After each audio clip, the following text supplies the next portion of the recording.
Assalomu alaykum. Bugun sizlar bilan lavlagi bargidan juda mazali va foydali do'lma tayyorlaymiz. Agar siz ham hali lavlagi bargidan do'lma qilib ko'rmagan bo'lsangiz, albatta sinab ko'ring. Yoqsa videoga like bosib, fikringizni izohlarda yozishni unutmang.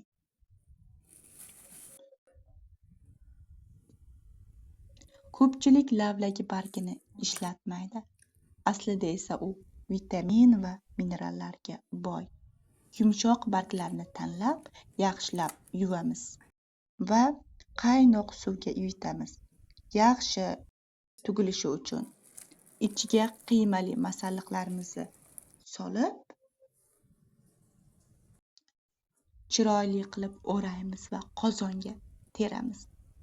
Ustidan ozgina suv quyib, past olovda pishiramiz. Natijada yumshoq va xushbo'y va juda mazali do'lma tayyor bo'ladi.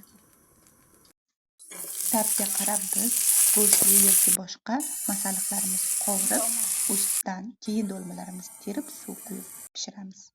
Yoqimli ishtaha.